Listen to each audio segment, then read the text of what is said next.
It's another edition of Time About the Movies, and today we're taking a look at the films of August 4th, 1995.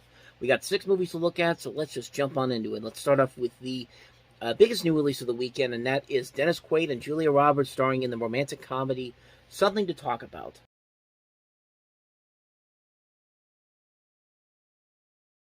You know, there's so much talent involved with this movie, not just on screen, but also behind the scenes. And you have Lassie Hallstrom, who had just done What's Eating Gilbert Grape.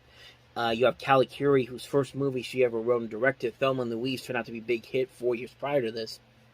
And actually, I found it very interesting that this is only the second of 3 films she's ever written. Like, she did Thelma and Louise, this movie, and then she wrote Respect with the Aretha Franklin movie. But she also only directed 3 films: Divine Secrets of the Aliyah Sisterhood, Mad Money, and Patsy and Loretta. All of those movies she didn't write, so found that very interesting. Even though she's been a prolific writer for so many years, like you've seen her name before on various projects, but only 6 movies to her name, honestly. But going back to this movie, you have so much talent there behind the scenes. On screen, Julia Roberts, Dennis Quaid, Robert Duvall, Kira Sedgwick, Jenna Rollins. Just a really good cast overall, but at the same time, though, this movie just can't get away from the fact that it's basically a lackluster TV movie of the week. Like, this is something that looks like it would be seen on Lifetime or the Hallmark Channel. Just a movie that just feels very generic, and everybody acts like typical old-fashioned idiots in those movies. Like, they just see something like this and they just say, "Oh, just let it slide." Like, the whole thing in this movie is that Julia Roberts' husband cheats on her, and everybody in this town is just like, you know what, just let it go. I mean, what's the worst thing that could happen to you? Well, you got a kid with him too, so that's something that you have to deal with here. And like, it'd be something if the story was actually very interesting, or these characters were interesting, but these characters are not interesting whatsoever. I mean, Julia Roberts doesn't usually pick a lot of bad movies, but when she picks bad films, she picks some really, really bad movies. And this is one that's just like, it just feels like a movie that, it's like those movies that I really hate, those romantic comedies that don't really rely on too much comedy. The comedy isn't really like, my whole I've talked about my whole thing about comedies, that misery is the main concept of what makes comedy so special and so funny. And this is one of those movies that just feels like that they don't buy into that whatsoever. The comedy is that, hey, let's just talk. Let's just and let's not say anything that's even remotely funny, except for the older 40-year-old women who are going to be watching this movie repeatedly when it appears on Lifetime in about 2 years. And it's just like, there's no real fun to this movie whatsoever. It's a boring, boring movie. There's nothing interesting about these characters whatsoever. There's no funny comedy in it. There's nothing really all that interesting or exciting going on. It's just a bland movie with so much talent involved in here. I mean, Goldie Hawn's a producer on this movie. Like, you would think there'd be so much more with this, but it's just a generic movie. It's nothing interesting whatsoever. It's one of those movies that Julia Roberts picks where she is kind of obligated to star in it because she's a big star and people will go see it, but she knows this movie's probably not that great. Like I said before, she doesn't usually pick bad movies, but when she picks bad movies, she picks really, really bad movies. Eat, Pray, Love is the best example of that. So, not much more to say about this one, but something to talk about is nothing that you want to talk about after it's done. Why don't we go to a much better movie that came out this weekend? Probably the best movie that came out this weekend, period. And that is, of course, Babe.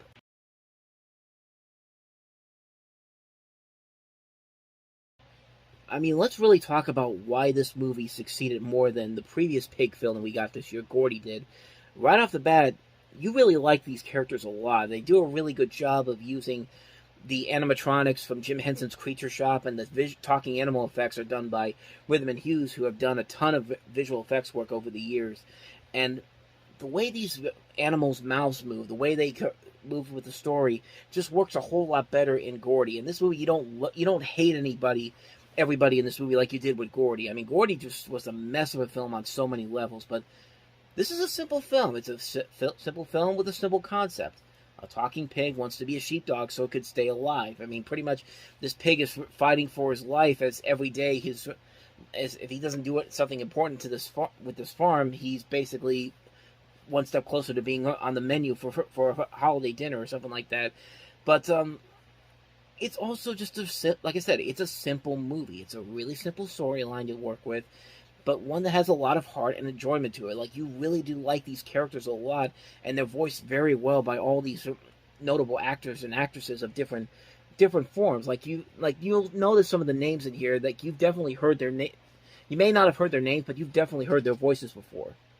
Like, the big name is, of course, Christine Cavanaugh, who does the voice of Babe, and of course she's known as the voice of Chucky from most of the early years of the Rugrats, and also the early years of Dexter's Laboratory. She's also been on The Critic. She's been on a lot of shows in the past. And you also have Hugo Weaving from The Matrix, Miriam Flynn from Christmas Vacation, Lucy Taylor's a prolific voice actress. You've heard these voices before, and they're here in this movie, and the human actors are great too. I mean, James Cromwell is fantastic as the farmer in this, as well as Magda Subansky, I think I'm pronouncing the name right, as his wife. And there is just so much there to really appreciate about this movie. There's just so much of a charm to it. The music is very well done. There's nice direction by Chris Noonan. It has this nice, gorgeous visual look to it. It's very funny. It's a nice, warm-hearted film. It really does a lot there that just really just sticks with you after so many years. Like, the visuals in this movie just still stand out after all these years. It's an amazing, amazing movie, and I can't recommend it enough. I know, and it made for a really good movie, which actually led to a sequel that surprisingly is a lot better than many people would expect it to be. And then you also realize that this is also produced by George Miller, best known for the Mad Max movies, but it feels a lot like the same thing that happened a couple years, is almost a decade after that, when he made Happy Feet and also Happy Feet 2, which are really good movies, especially the first one. Second one, not so much, but it does have one of my favorite movie scenes in it. And, I mean, it's kind of that same aspect here. Like, you definitely get a sense there. I would even say it's kind of similar to the Paddington movies, kind of. Paddington was one of those big surprises that really came out of nowhere, and they made a sequel that's actually a lot better than the original film, even though the original film is a great film. You could definitely say the same thing with this movie in particular. Babe just really is a great classic film. It's a movie that just holds up after so many years, and it's just an amazing, amazing film. It's just an amazing film that still holds up after all these years. And a fun fact here, the song in the movie, If I Had Words, like, it's notably sung by the mice in this movie, but if you listen to that song really closely, and then you go back to where the original song came from, which I have I had it here for a second, here it is. The names of the people that sing it, Scott Fitzgerald and Yvonne Keeley, if you go back and look at that music video, and then you listen to the song at the end of the credits for Babe, you'll notice that the original song is actually just slowed down. But when you listen to the one in the film, it's just a faster version of that song. Now, I knew this because I actually changed the pitch on it from the normal pitch on YouTube to 1.5. I think it was 1.5, but if you listen to that 1.5 version, you can definitely hear it's the same version as the one in Babe. Yeah, I didn't even notice that until just a couple of years ago when I did a review for it for the website, and I just realized that song pretty much just a sped up version of the original song, which is actually much slower, has sort of a reggae beat to it, and it works on both levels. Like, it works as a slow song, but it also works as a faster paced song after it's almost 20 years later. And yeah, what more can I say about Babe? It's just a great, great film that still holds up after so many years. So, with that said, let us move on to the next movie, and that is Denzel Washington and Russell Crowe starring in Virtuosity.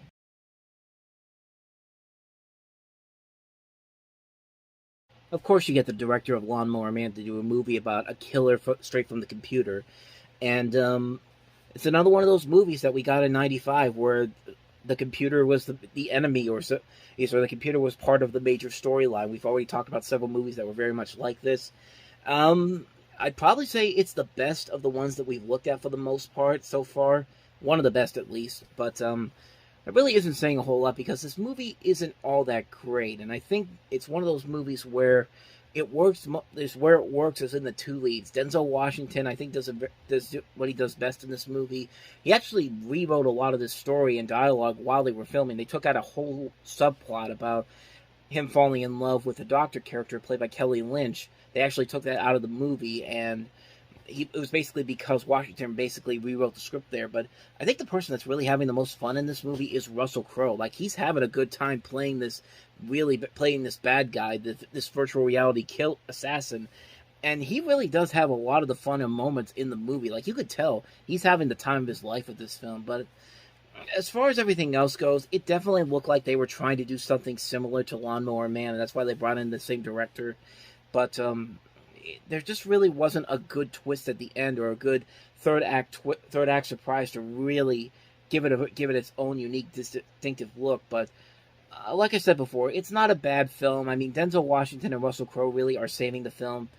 But other than that, though, it's just a mostly forgettable film. If you want to see a better Denzel Washington and Russell Crowe film, go watch American Gangster. That's a film that's way better on so many levels, and it's a great film. It's probably one of the best movies from the decade of the 2000s. But other than that, Virtuosity is kind of a mixed bag film. Most people don't like it. I think Denzel and Russell Crowe really do keep it afloat for a movie that's passable, but nothing really all that spectacular. So. With that said, let us go on to the next movie, and that is Daniel Stern in the comedy Bushwhacked.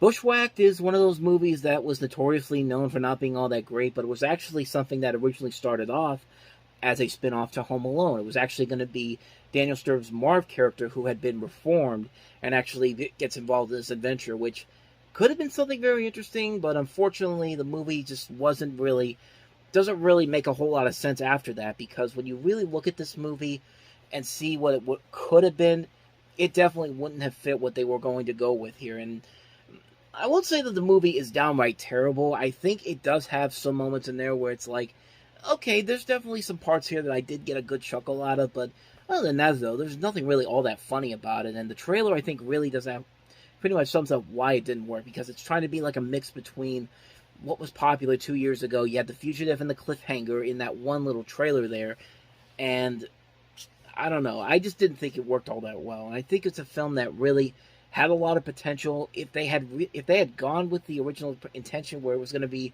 Marv in this role instead of somebody else, I don't really think it could have worked as well as they thought it would have. And it doesn't work as well as it does here. It's just kind of like, it's not that great of a film, but at the same time, it's one that I saw when I was a kid, so part of me does have a little bit of that nostalgic edge to it. So maybe I'm to give it more of a pass than any person usually would. It's not a good movie by any means, but it's definitely I've seen far worse compared to this. It's just like, it's there. It's nothing all that special, but like I said, I've seen a whole lot worse.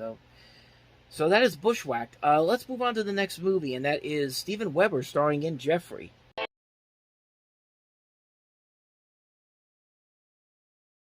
I don't know about anybody else, but I think that trailer really did not sell this movie well. It felt like a trailer that was just all over the place. There was nothing really all that amazing about it. But it does sound more promising than the trailer actually gives it credit for. I mean, this movie, basically the premise is that it takes place in Manhattan during the height of the AIDS epidemic, and revolves around this character, Jeffrey, played by Steven Weber, who's a gay man who has sworn off sex because of what was going on. And it is not so much that Jeffrey is afraid of dying himself, but that he is afraid that he'll fall in love with someone who is bound to die. Thus, his celibacy is not only about sex, but also relationships in general. Almost immediately after that, he meets a guy named Steve, who is an HIV-positive man, and he experiences an emotional conflict as he must face his fear in order to accept love, often breaking the fourth wall to do so. With the help of his friends, an interior decorator played by Patrick Stewart, his partner Darius, as well as a cast of cameos including Nathan Lane and Sigourney Weaver, and he's basically able to overcome his fears and begin a relationship with the Steve character. I haven't seen the movie, so that's why I kind of ran down the plot there, because I really didn't know too much about it until I did the research on it. But it's written by Paul Rudnick, who had done the Addams Family movies.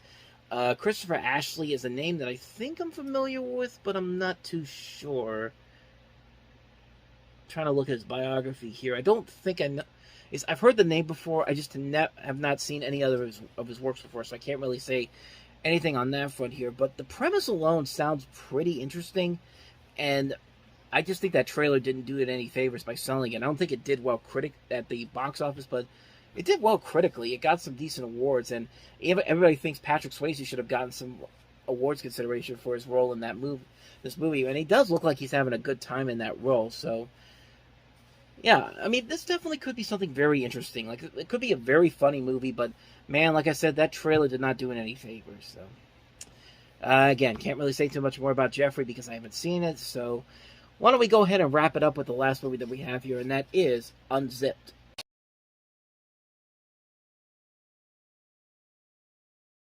So no joke, when I watched the trailer for this, I thought I was re-reviewing a different version of Pret-a-Porter, the Robert Altman movie from last year that took place around Paris Fashion Week. Was a movie that was not a big success whatsoever, and I thought that this was that same movie again, just with a different title.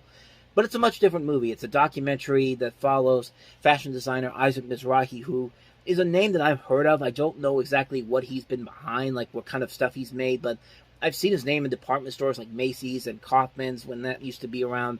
And I definitely know who he is, but I just don't know what kind of stuff he made. But the movie basically follows him, and as he was the then boyfriend of this director, Douglas Keeve, who made the documentary, and it basically plans and ultimately shows his 1994 collection. And the film notoriously put a riff in the relationship of him and the director that they eventually broke up after it came out. And there's also appearances by Cindy Crawford, Naomi Campbell, Linda Evangelista, Kate Moss, and so you see Richard Gere in there as well as Liza Minnelli, Eartha Kitt, other celebrities and designers from the fashion world and beyond. And that's really all I know about the film because I haven't seen it. But like I said, I thought it was the same movie I looked at last time, but it's a much different film. It's a documentary, and it's got some decent reviews for it, so it could be something good. But like I said, I can't really say too much about it because I haven't seen it. But it came out this weekend. Might as well bring it up. So that's pretty much all I've got on that one. So Unzipped.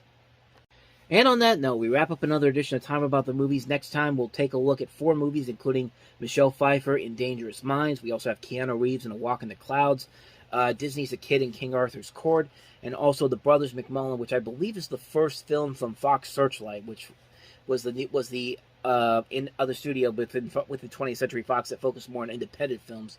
I believe that's the first film they've ever done. I could be wrong on that, but when I do some more research, I'll let you know tomorrow. But other than that, though, thank you very much for watching, and if you want to see more videos like this, please hit the playlist on the next page.